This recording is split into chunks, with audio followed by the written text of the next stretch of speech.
Subscribe now and press the bell icon. Never miss an update. जय गुरुदेव। जय गुरुदेव नाम किसका? प्रभु का। जय गुरुदेव नाम किसका? प्रभु का। प्रभु का पावन नाम। जय गुरुदेव। यह नाम नहीं इंसान का, नाम है भगवान का। यह काम नहीं इंसान का। यह काम है भगवान का। जय गुरुदेव। जय गुरुदेव।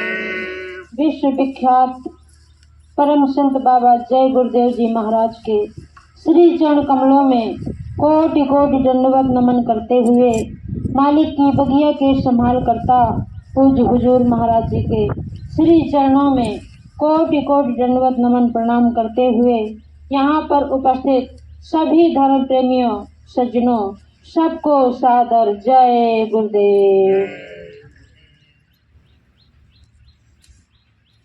सतगुरु कभी मिले हैं दीदार, सतगुरु कब मिले हैं दीदार। सतगुरु कभी मिले हैं दीदार। सतगुरु कब मिले हैं दीदार। कितने दिवस बीते जग जोहत, कितने दिवस बीते जग जोहत। बहुत नयन से धार, बहुत नयन से धार। सतगुरु कब मिले हैं दीदार। सतगुरु कब मिले हैं दीदार। सेवा भक्ति लगन ना, सेवा भक्ति लगन से। सेवा भक्ति लगन साधन ना। सेवा भक्ति लगन साधन न। पापों का अंबार, पापों का अंबार। सतगुरु कभी मिले हैं दीदार। सतगुरु कब मिले हैं दीदार। खता माफ कर दीजिए स्वामी, खता माफ कर दीजिए स्वामी। खता माफ कर दीजिए मालिक। खता माफ कर दीजिए मालिक। खता वारे बड़ा द्वार, खता वारे बड़ा द्वार। सतगुरु कभी मिले हैं दीदार। सतगुरु कब मिले हैं दीदार। दासी की अर्जी मेरे मालिक, दासी की अर्जी मेरे मालिक। दुखियों की अर्जी मेरे स्वामी। दुखियों की अर्जी मेरे स्वामी। सुन लो दीन पुकार, सुन लो दीन पुकार। सतगुरु कभी मिले हैं दीदार। सतगुरु कब मिले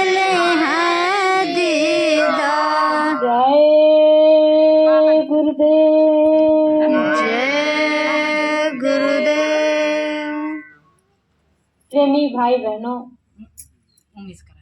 अभी देखो हमारे भैया ने कितनी सुंदर सुंदर बातें बताई, चेतावनी सुनाई।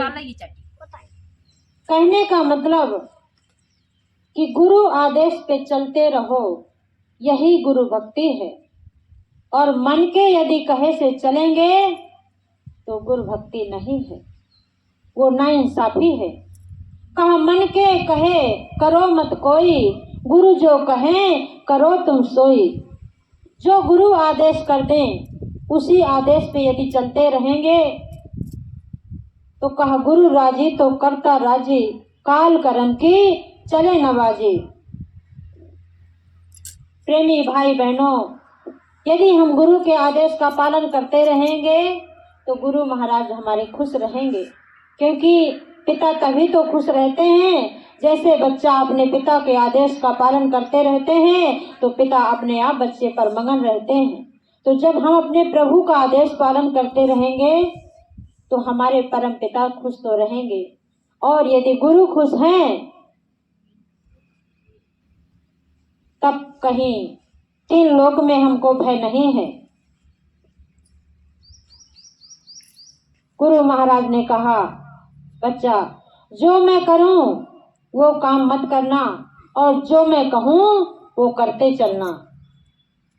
एक बार यही तो हुआ, स्वामी जी महाराज काफिला लेकर के जा रहे थे, बहुत दूर थे, उस गांव का याद नहीं है नाम मुझे। तो गुरु महाराज ने कहा कि बच्चा जहाँ रुकना है रात में वहाँ पर कोई भोजन प्रसाद नहीं करेगा। लोगों ने कह दिया ठीक है। इसके बाद पहुँचे गुरु महाराज, रुके तो रात में तो किसी ने भोजन प्रसाद नहीं किया, और सुबह हुई तो जिनके घर में रुके थे वही बढ़िया देसी घी के लड्डू बनाए रखा था कि सबको प्रसाद बांटूंगा, सबको खिलाऊंगा, गुरु महाराज को खिलाऊंगा, लेकिन किसी ने खाया ही नहीं था रात में। तो हताश होकर गुरु महाराज के सामने थाली में लेकर पहुंचा और रोने लगा।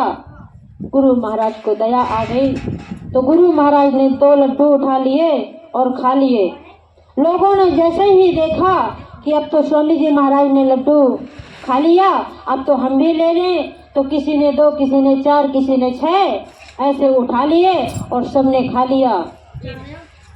कोई बात नहीं, काफिला फिर आगे बढ़ गया। जैसे ही काफिला चलते चलते थोड़ा दूर निकला, 2-4-10 कोस, गुरु महाराज के पेट में बड़ी जोर से दर्द होने लगा। तो गुरु महाराज कहारने लगे, पीड़ा से बहुत पीड़ित होने लगे। लोगों ने दवा खिलाई, कुछ आराम नहीं मिला और तेजी से दर्द बढ़ता गया। तो गुरु महाराज तेजी तेजी से कराए रहे हैं। तो लोगों ने विनती किया, हुजूर डॉक्टर को बुला लाएं। गुरु महाराज ने, नहीं, कोई डॉक्टर नहीं, वो डॉक्टर के द्वारा नहीं ठीक होगा। तो सब लोग घबरा गए, हाथ जोड़कर कहने लगे, हुजूर कैसे ठीक होगा? कहा मैंने तुमको मना किया था कि जहाँ रुकना है वहाँ पर कोई भोजन प्रसाद नहीं करेगा, लेकिन तुम माने ही नहीं। आखिर तुमने खा ही लिए लड्डू। आज वही लड्डू के कारण ही इतनी घोर पीड़ा है, मुझे दर्द में सहनी पड़ रही है। और गुरु महाराज ने इतना कहते हुए बोले कि यदि मैंने खाया है, मैंने ले लिया तो ले लिया, लेकिन तुमको तो मैंने आदेश नहीं दिया था, और लो मैंने खा भी लिया है। तो गुरु महाराज ने हिचकी लिया और दोनों लड्डू हाथ में ले लिए, बाहर निकाल दिए। कहा, लो मैंने खाया तो मैंने तो निकाल दिया, जरा तुम भी निकाल के दिखाओ। तो कहने का मतलब सज्जनों कि जो गुरु करें वो हमको नहीं करना है, जो गुरु हमें आदेश दें उनके आदेश पर चलना है। वही हमारी गुरु भक्ति है और वही गुरु भक्ति ही रंग लाएगी हमारी। जब हम मेहनत करेंगे, अपने प्रभु का आदेश पालन करते चलेंगे तो वो प्रभु तो हमारे समर्थ हैं, हमें मांगने की जरूरत ही नहीं पड़ेगी। वो तो आगे से आगे देखते हैं मेरे बेटे को किस चीज़ की जरूरत है। जैसे संसारिक पिता बेटा आज्ञाकारी होता है तो पिता को खबर रहती है मेरे बच्चे के लिए पढ़ाई लिखाई करता, किताबें हैं नहीं है, पेन पेंसिल है कि नहीं है, खर्चा पानी है कि नहीं है, कपड़े हैं कि नहीं, सब कुछ की खबर रखता है। और सब कुछ को हर आगे से आगे तैयारी करता रहता है। यदि बेटा आज्ञाकारी है तो, और यदि वो बेटा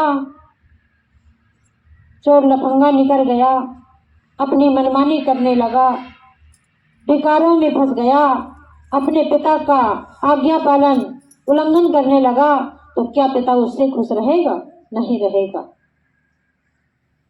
कहा गुरु को सिर पर रखिए, चलिए आज्ञा माही, कहे कबीरता दास को तीन लोक भय नाही। एक बार खितौरा में हुजूर महाराज जी ऐसे दर्शन देते हुए घूम रहे थे, टहल रहे थे। तो टहलते टहलते महाराज जी मंदिर के बगल से चल रहे थे, तो कबूतरों का एक झुंड आया बड़ी तेजी से उड़ते हुए मंदिर की गुम्मट से, और जाके दूसरे गुम्मट पे बैठ गया। और फिर बैठे और 1 मिनट बाद तुरंत पूरे कबूतर उड़े और जाके तीसरी जगह पर बैठ गए। तो महाराज जी ने कबूतरों की तरफ देखते हुए कहा, ये काशी के पंडा पुजारी है उस जन्म के, तो देखो ऊंचे आसन पर बैठे रहे तो आज भी अभी इनको आदत पड़ी है ऊंचे ऊंचे उड़ने की, रहने की, यानी ये नीचे बैठना नहीं चाहते। तो देखो महापुरुष अंतर्यामी होते हैं, वो सब कुछ देखते रहते हैं, भूत भविष्य वर्तमान उनकी नजरों से कुछ छिपा नहीं रहता है। वो सब कुछ जानते हैं, वो क्या से क्या नहीं कर सकते, लोगों को कैसे क्या नहीं बना सकते, वो कहाँ पर रहते हैं और जीवों की संसार में देखभाल करते हैं। बैठे हैं मथुरा में, नजर देख रहे हैं कलकत्ता में, वो सब कुछ देखते हैं सज्जनों, हर जगह पर अपने जीवों की संभाल करते हैं। गुरु हमारे समर्थ हैं, उनसे बताने की जरूरत नहीं, मन में ही हमने सोच लिया, वो तुरंत समझ जाते हैं। प्रेमी भाई बहनों, गुरु वो नूरानी स्वरूप होते हैं जो संसार में उनके सामने कोई शक्ति नहीं होती। 3 लोक 9 खंड में गुरु से बड़ा न कोई, करता जो नहीं कर सके गुरु करे सो होए। प्रेमी भाई बहनों, गुरु को मनाया कैसे जाता है? क्या अगरबत्ती लगा के, नारियल और पान सुपारी चढ़ा के? नहीं। बर्फी और पेड़ा चढ़ा के? नहीं। गुरु महाराज ने क्या कहा कि निर्मल मन जने सोए मोहि पावा, मोहि कपट चले क्षेत्र न भावा। निर्मल मन कर लो और परमात्मा को पालो। रामायण यही तो हमको अर्था रही है। क्या लिखा है उसमें पहले ही प्रश्न में? दोहा हमको इशारा कर रहा है कि श्री गुरु पद नखे मणि गणे ज्योति, सुमिरत दिव्य दृष्टि होती। श्री गुरु पद नख यानी गुरु के पदम, गुरु के चरण कमल वो चीज होते हैं। गुरु के चरणों की पूजा से वो परमात्मा मिलता है। गोस्वामी दास महाराज ने कहा कि अपने गुरु के चरणों की पूजा करो, गुरु के चरणों को निहारते रहो। गुरु के दाहिने पैर के अंगूठे में वो मणि चमक रही है, वो ज्योति चमक रही है, जिसको सुमरते ही दिव्य दृष्टि खुल जाएगी। प्रेमी भाई बहनों, गुरु हाय मांस के पुतला नहीं होते, गुरु कोई शरीर नहीं होते जो हमको अंधकार से बचा करके रोशनी में खड़ा कर दिया, उसी का नाम गुरु है। गुरु हर पल अपने जीवों के साथ रहते हैं। गुरु अपने बच्चों को कष्ट में नहीं देखते, इसलिए हमें अपने गुरु के प्यारे, अपने गुरु के दुलारे बनकर रहना है, तो हमें गुरु के आदेश का पालन करते चलना होगा। प्रेमी भाई बहनों, जिनने गुरु को आदेश का पालन कर लिया, इतिहास बन गया उनका। और जो माया के गुरूर में बैठे रहे, रुपया के अहंकार में डूबे रहे, तो खाई और खंडक में, नरकों में डूब गए। और जो दीन बन गया, गुरु की शरण में पहुंच गया, उसका बेड़ा पार हो गया। एक बार लाहौर से एक सरदार आए। संत कौन थे? शिव दयाल जी महाराज, राधा स्वामी नाम जगाया था उन्होंने। आए और सत्संग सुनने लगे। इच्छा थी उनको नामदान की। सत्संग सुना, नामदान भी लिया। इसके बाद में काल ने अपनी चपेट मार दिया। मन में भ्रम हो गया, अरे ये तो नई उम्र के महात्मा है, मतलब इनकी नई उम्र है, अभी ये क्या पूरे महात्मा हो सकते हैं? क्या ये समर्थ हो सकते हैं? ये इनका तो भी लड़कपन दिखाई देता है, ये पूरे संत नहीं है लगता। मन में ये भ्रम आ गया। संत प्रकाशदर्शी होते हैं सज्जनों, वो सब कुछ समझ गए। वो जान गए कि इसके भ्रम हो गया है, अब इसका भ्रम तो मिटाना पड़ेगा, तभी इसको विश्वास हो पाएगा। थोड़ी देर में उन महापुरुषों ने कहा, ए बच्चा, ये बगल में एक नदी बह रही है, उससे ये घड़ा लेकर के जल ले आओगे? बोला जी हुजूर, ले आऊँगा। तो कहा भर के ले आओ। उठाया घड़ा और ले आया जाके पानी। और महाराज जी बैठ गए। कहा भार लगा के इस जल को मेरे सिर पे डालना। कहा जी हुजूर। डालने लगा। महात्मा जी बैठ गए और ऐसे सिर पे हाथ घुमाया और डाली में हाथ लगाया। एक एक हाथ की जटाएं आ गई, दाढ़ी हो गई। जैसे ही वो जल ढालते ढालते वो सरदार ने देखा, अरे मैं क्या क्या भ्रम कर रहा था, हक्का बक्का रह गया देख करके। समझ गया पूरी लीला कि मेरे मन में यही बात आई थी। इनके तो कोई दाढ़ी बाल नहीं, अरे संत महात्मा होते तो इनके जटाएं होती, दाढ़ी बाल होते। ये तो नई उम्र के लड़का लग रहे हैं, अभी ये क्या समर्थ होंगे? मेरे गुरु ने मुझे दिखा दिया वो अपनी लीला। कुछ नहीं, मन की बात मन ही में रह गई। और जब वो पानी खत्म हो गया तो घड़ा एक तरफ रख के चरणों में गिर गया। कहा हुजूर मुझे माफ कर दीजिए, मेरे मन में भ्रम आ गया था, मेरा भ्रम आप समझ गए और मेरा भ्रम आपने दूर कर दिया, मुझे माफ कीजिए प्रभु। गुरु महाराज ने कहा कोई बात नहीं, जाओ एक घड़ा फिर से ले आओगे? बोला तुरंत। दौड़ के उठाया घड़ा, जा करके दोबारा ले आया। महात्मा जी फिर बैठ गए। कहा डालो ऊपर से। फिर डालने लगा। महापुरुष ने हाथ चलाया और वो जटाएं जहाँ की तहाँ गायब हो गई। दाढ़ी और बाल फिर मिट गए। इसके बाद वही रूप में फिर आ गए। कहने का मतलब संत महापुरुष जिस रूप को चाहे वही धारण कर सकते हैं। उनका कोई रूप नहीं होता, उनका कोई स्वरूप नहीं होता, उनका काला गोरा कोई रंग नहीं होता। हमने ये बात अपनी आंखों से देखी अपने स्वामी जी महाराज को। कभी गोरा तो कभी काले, कभी छोटे तो कभी लंबे शरीर में, कभी पतले और कभी मोटे शरीर में। ये मैंने खुद कई बार देखा। तो मैं सोच जाती थी कि ऐसा क्यों दिखाई देता। और तब प्रेम नहीं था गुरु से। और जब हिलोर आई, एक बार जब कई बार दर्शन मिले तो गुरु महाराज कभी लेटे मिले, कभी दर्शन बिना मिले। तब हिलोर उठी कि गुरु महाराज मुझे अच्छे से दर्शन क्यों नहीं देते हैं। तो गुरु महाराज जब हिलोर आई, बच्चा छोटे थे, तो इन्होंने कहा कि लड़का मुझे दे, जा लाइन से जल्दी लग जा, और स्वामी जी की गाड़ी आ रही है। मैं लग गई। जब प्रेम हुआ गुरु से तब आंसुओं की धारा चल रही, आगे से गाड़ी आ रही।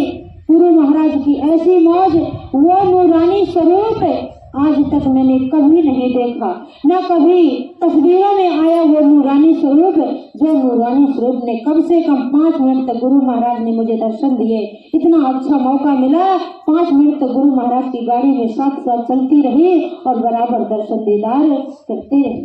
कहने का मतलब जब प्रीत हो जाती है तो जैसी इच्छा होती वैसा दर्शन भी हो जाता है। जाकी रही भावना जैसी, प्रभु मूरत देखी तिन तैसी। इसलिए हमें भावना अपनी अच्छी बना करके रखना चाहिए। यदि हम अपनी अच्छी भावना रखेंगे तो अच्छा प्रसाद मिलेगा। और भावना में कपट हो जाएगा तो कहा, जब कपट कतरनी चलती रही तब माला हलाए, का होई भैया माला चलाए, का होई दिल की कुठरिया साफ नहीं तब गंगा नहाए।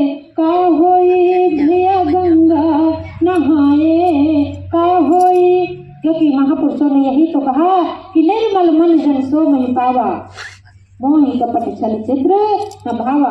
परमात्मा भाव का भूखा होता है, निर्मल मन का भूखा होता है। जब हम निर्मल मन कर लेंगे तो परमात्मा को मिलते देर नहीं लगेगी।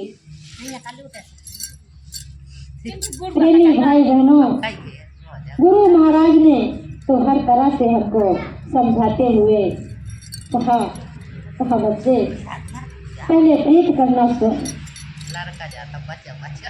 सुनो, और जब प्रीत करोगे गुरु से प्रीत कर पहले बहुरे घट शब्द को सुनना, जिन्होंने मार मन डाला उन्हीं को सूर माँ कहना। जिन्होंने वो मन मार डाला, क्योंकि मन भी तो बड़ा दुश्मन है।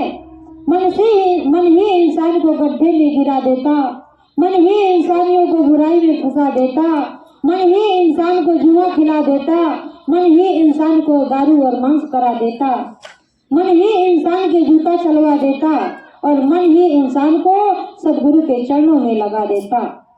कहने का मतलब सबसे बड़ा दुश्मन ये मन ही होता है। यदि ये मन अपने काबू में आ गया तो अपना काम बन गया। तो मन ऐसे काबू में आ नहीं सकता जब तक गुरु की दया नहीं होगी। तो इस मन को अपने गुरु के चरणों में रखना चाहिए। गुरु से बार बार विनती करना चाहिए कि हे प्रभु, हे दयालु, इतनी दया कृपा बरसाए रखना, हमें अपने चरणों में लगाए रखना प्रभु, क्योंकि तू समर्थ है। हम तो गवार हैं, नीच हैं, कपटी हैं, यानी सर्वगुण संपन्न है, और प्रभु तू समर्थ है। हम भूल भी जाएं, प्रभु आप कभी मत भूलना। यही विनती करते रहना चाहिए कि नाथ हमें न बिसारिए, चाहे लाख लोग मिल जाएं, हम मौसम तुमको बहुत हैं, तुम सब हमको ना।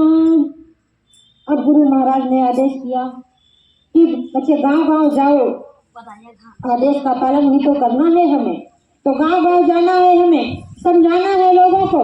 लेकिन दुनिया ऐसी है कि दुनिया ऐसी बावरी, पत्थर पूजन जाए और घर के चक्की को न पूजे, जे खा पीसो खाए।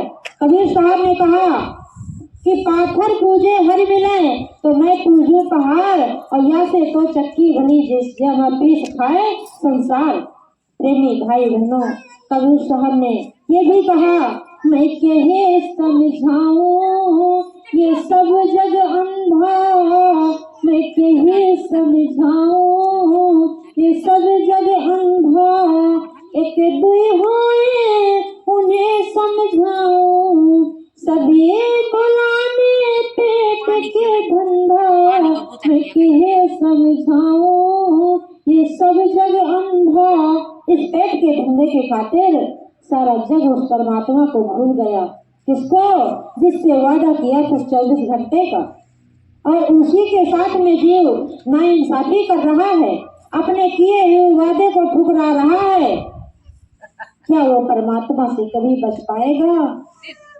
जिसको वादा किया है कि हम सब तज भजन करें दिन राती, और सबकी बात को छोड़ो, दिन रात की बात को छोड़ो, लोग 2 घंटा 4 घंटा भी भजन नहीं कर पा रहे।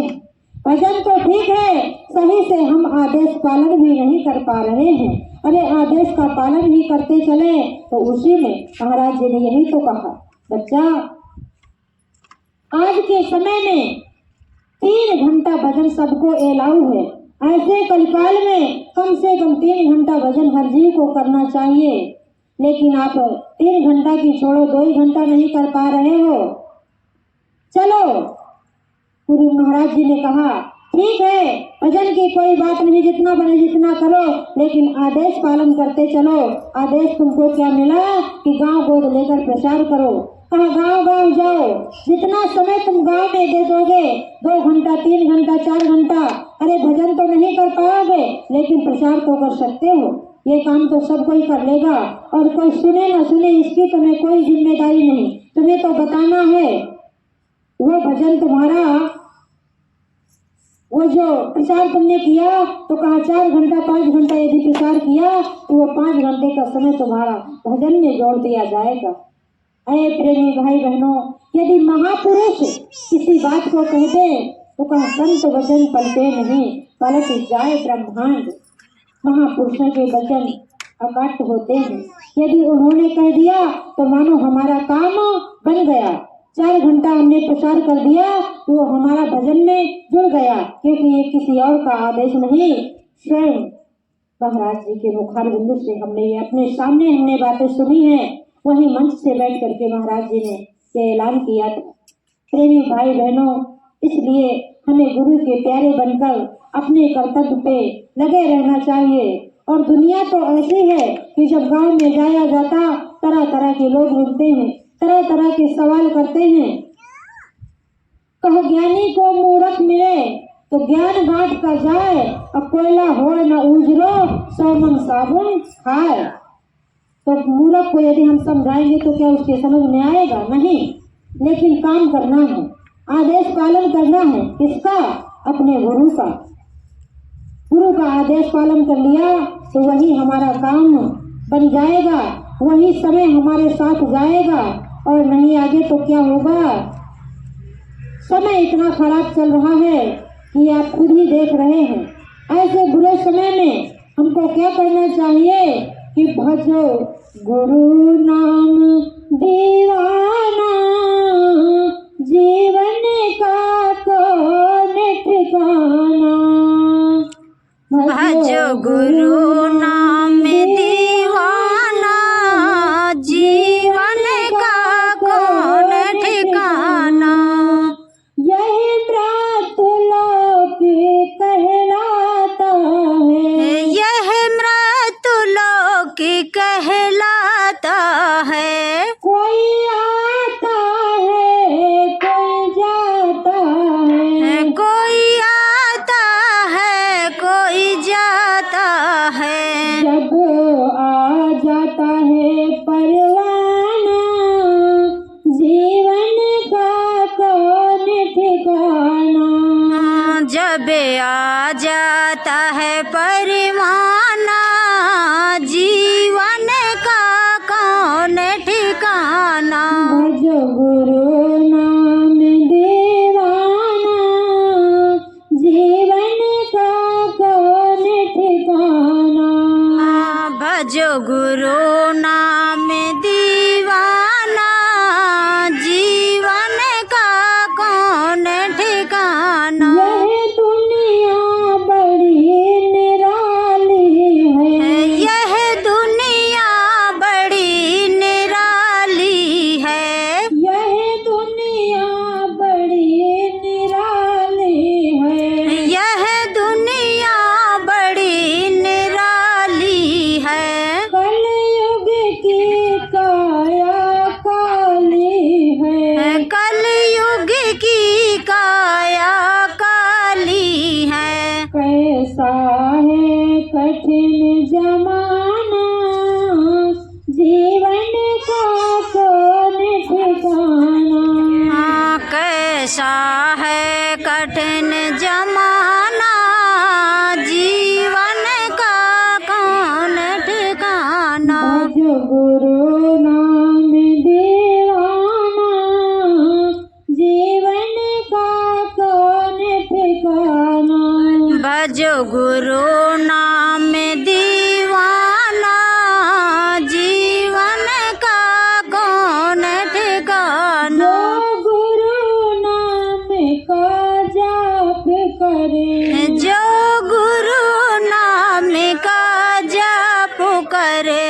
जो प्रभु नाम का जाप करे, जो प्रभु नाम का जाप करे।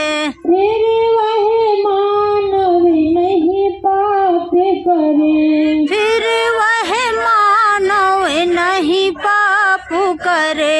सतगुरु से लगन लगाना, जीवन का कौन ठिकाना। सतगुरु गुरु से लगन लगाना, जीवन का कौन ठिकाना। भज गुरु नाम दीवाना, जीवन का कौन ठिकाना। भजो गुरु नाम दीवाना, जीवन का कौन ठिकाना। यह जीव कहाँ से आया है, यह जीव कहाँ से आया है। यह जीव कहाँ से आता है और कहाँ जाता है। यानी जब इस संसार में नहीं आए थे तब कहाँ थे, और जब इस यहाँ से जाएंगे तब जाएंगे कहाँ। तो इसका भेद तो सद्गुरु ही बताते हैं।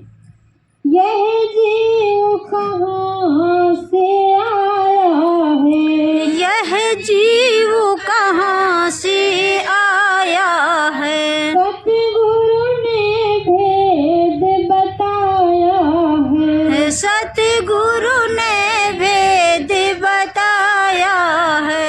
कैसे हुए निज घर जाना, जीवन का कौन ठिकाना।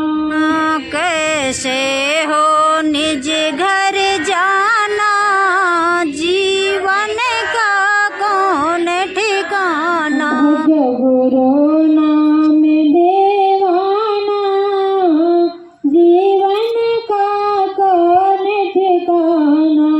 भजो गुरु नाम दीवाना, जीवन का कौन ठिकाना। जाके हृदय गुरुदेव बसे, जाके हृदय गुरुदेव बसे। जाके हृदय प्रभु आप बसे, जाके हृदय प्रभु आप बसे। वह भव बंधन में नहीं फंसे, वह बंधन में नहीं फंसे। गुरु नाम पकड़ निज घर जाना, जीवन का कौन ठिकाना। गुरु नाम पकड़ घर जाना, जीवन का कौन ठिकाना। गुरु नाम पकड़ चढ़ जाना, जीवन का कौन ठिकाना। गुरु नाम पकड़ चढ़ जाना, जीवन का कौन भज ठिकाना। गुरु नाम दीवाना, जीवन का कौन ठिकाना। भजो गुरु नाम दीवाना, जीवन का कौन ठिकाना। जय गुरुदेव। जय गुरुदेव।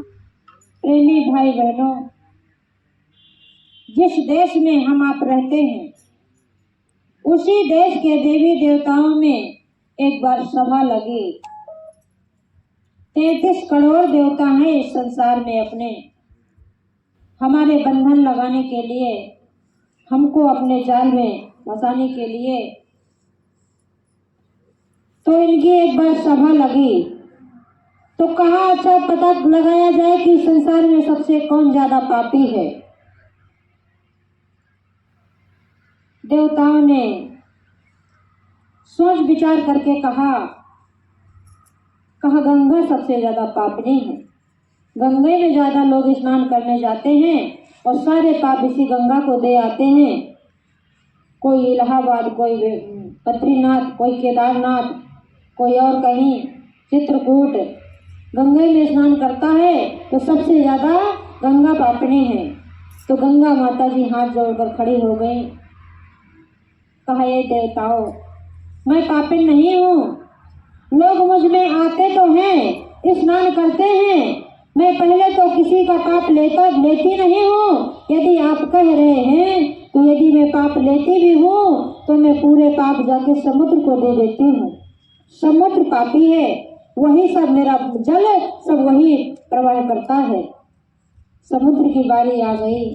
समुद्र देवता तुरंत हाथ जोड़कर खड़े हो गए। कहा, नहीं देवताओं, मैं पापी नहीं हूँ। गंगा जी मुझे यदि देती हैं तो मैं भी अपने पास नहीं रखता, मैं तो ऊपर आसमान को दे देता हूँ, यानी बादल को दे देता हूँ। इंद्र देवता ले जाता है मेरे पाप। बारी अब इंद्र देवता की आ गई। इंद्र देवता तुरंत उठकर खड़े हो गए, हाथ जोड़ने लगे। कहा, सुनो मेरी बात सुनो, मैं भी पापी नहीं हूँ, मैं लेता जरूर हूँ, लेकिन मैं समुद्र से लेकर के जहाँ के तहाँ वर्षा देता हूँ। कहने का मतलब कि हम आप सोचते हैं कि अरे गंगा जी में जाके पाप धुल जाएंगे, वो वहाँ धुल के आए, लेकिन वो जहाँ के तहाँ आ जाते हैं। इसी का नाम तो कर्म प्रधान देश है। यहाँ से कोई पाप धोने वाला नहीं है, यहाँ पे कोई दाग छुड़ाने वाला नहीं है। कोई है तो वो है समर्थ सदगुरु। जब समर्थ सदगुरु जीवन में मिल जाते हैं तो वो अंतर के दाग धोते हैं। अरे पानी में दाग धो भी लिया तो बाहर का मैल छूट गया, लेकिन अंदर का पाप कौन धुलेगा? वहाँ पानी नहीं जाता, वहाँ साबुन नहीं जाता, तो वो पाप कैसे धुलेगा? तो वो पाप धुलेगा सदगुरु की दया कृपा से, हमारे आपके भजन सुमरन ध्यान और भजन से। प्रेमी भाई बहनों, जब सुमरन और ध्यान भजन की साबुन लगाएंगे तो धीरे धीरे उससे पाप धुलता चलेगा, और जब धुलते धुलते पाप ये चादर साफ हो जाएगी। यानी मान लो जो कपड़ा आप पहने हैं ऊपर से इसमें बहुत दाग धब्बे लगे हैं, तो एकदम से धोने से नहीं, जब 2-4 बार धुलोगे तब धीरे धीरे वो दाग साफ हो जाएगा। तो ये जन्मों जन्मांतर की लगी काई जीवात्मा पर थोड़े दिन भजन करने से नहीं साफ होगी, क्योंकि भजन में भी हमारे वो नहीं कि हम 4 घंटा भजन करते हो। 4 घंटा जब भजन नहीं कर पाएंगे तो तुरंत 10 मिनट, आधा घंटा, 1 घंटा के भजन से वो काई छूटने वाली नहीं है। जब धीरे धीरे रोज रोज भजन ध्यान करते रहेंगे तो धुलते धुलते एक दिन वो चादर साफ हो जाएगी, और जब चादर साफ हो जाएगी तो सदगुरु का साक्षात्कार हो जाएगा, यानी वो परमात्मा मिल जाएगा। प्रेमी भाई बहनों, इसलिए हमें नित्य नियम से अपने सुमरन ध्यान भजन करते रहना चाहिए। गुरु महाराज का आदेश पालन करते रहना चाहिए। गुरु महाराज ने कहा, बचो और बचाओ, इसीलिए तुमको यह जैकेट पहनाई है। इसमें लिख दिया, बचो और बचाओ, बाबा जय गुरुदेव आश्रम मथुरा। कह दिया गुरु महाराज ने कि ये बचते चलो और लोगों को समझाते चलो कि जिसको जीते जी परमात्मा से मिलने की इच्छा हो तो चलो हमारे साथ हमारे गुरु महाराज के दरबार में। गुरु महाराज हमारे जीते जी परमात्मा से मिलने का रास्ता बता रहे हैं। प्रेमी भाई बहनों, सतगुरु दयाल होते हैं। मेरे सतगुरु दीन दयाल काव्य से हंस बनाते हैं। वो ऐसे दयालु सतगुरु हैं जो हम पहले कागज थे और हमको अपनी सत्संग रूपी गंगा में बुला करके, अपनी सत्संग रूपी गंगा में धुल करके हमको हंस बना दिया। जीव हंस बन जाता है, निर्मल बन जाता है, क्योंकि गुरु महाराज ने कहा, मेरे पास जब आए थे तो कोई दूध का धुला नहीं आया, कुंडलों मच्छी खा खा करके आए, लेकिन जब शरण में आ गए तो इनको शरण तो देनी पड़ेगी। गुरु महाराज की मंदिर, जब दादा गुरु महाराज की मंदिर बन रही थी वही मथुरा में, तो स्वामी जी महाराज वहीं बगल में कुर्सी डाले बैठे थे। एक कुत्ता आया और गुरु महाराज का अंगूठा, पैर का अंगूठा चाटने लगा, तो जीवों ने भगाने की कोशिश किया, भगाने लगे तो गुरु महाराज ने कहा उसे रहने दीजिए। लोगों ने बंद कर दिया। देखते रहिए लीला। जब लोगों से रहा नहीं गया तो पूछने पहुंच गए हुजूर से, हुजूर ये क्या मौज है आपकी?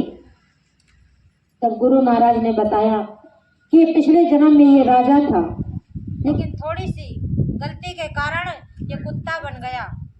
जब कुत्ता बन गया, अब शरण में आ गया है तो अब निभाना तो पड़ेगा, चलो पुनः तन देना तो पड़ेगा।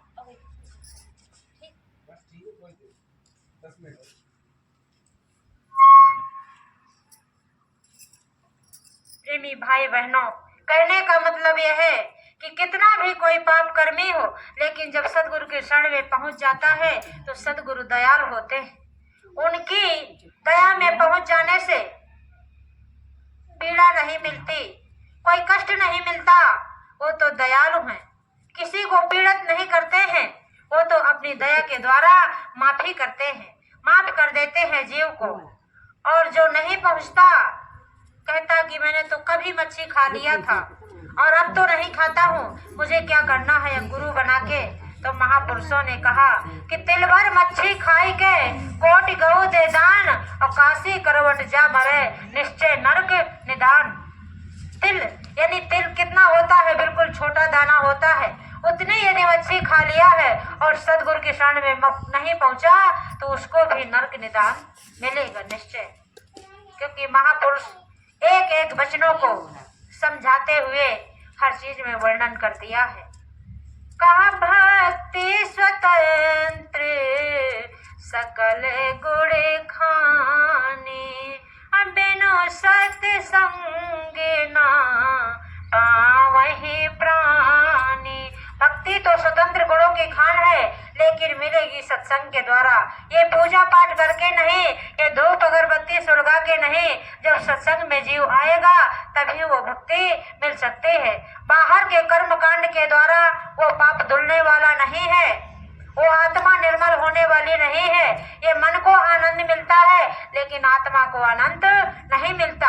आत्मा को आनंद तभी मिलता है जब परमात्मा का भजन किया जाता है, आत्मा से परमात्मा का मनन किया जाता है। ठीक है, हाँ। जय गुरुदेव। जय गुरुदेव।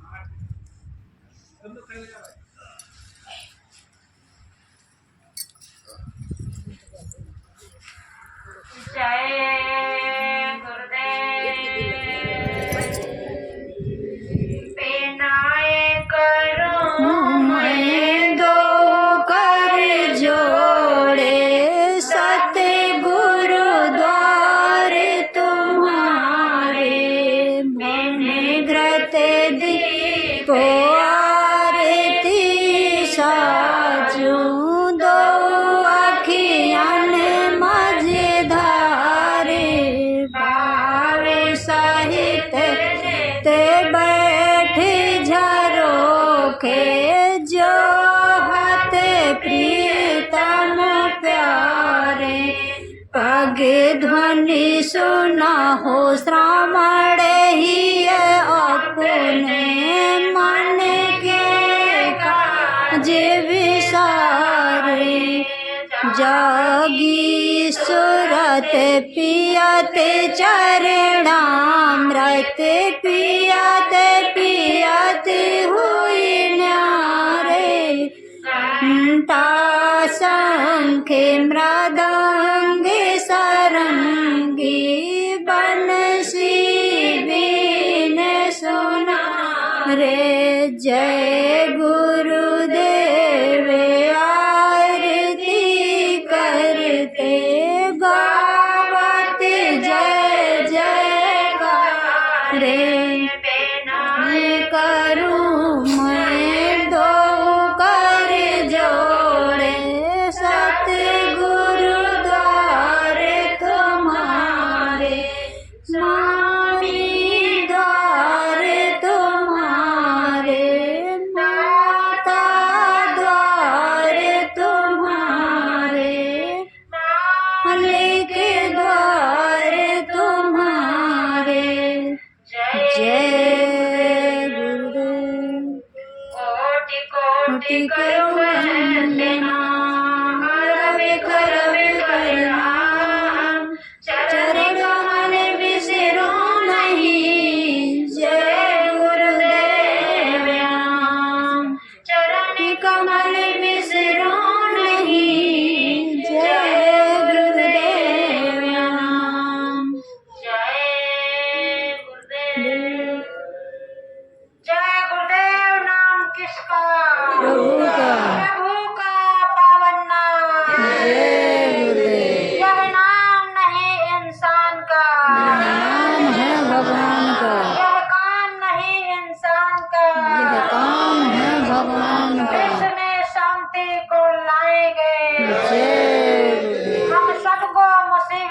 से कौन बचाएंगे। जय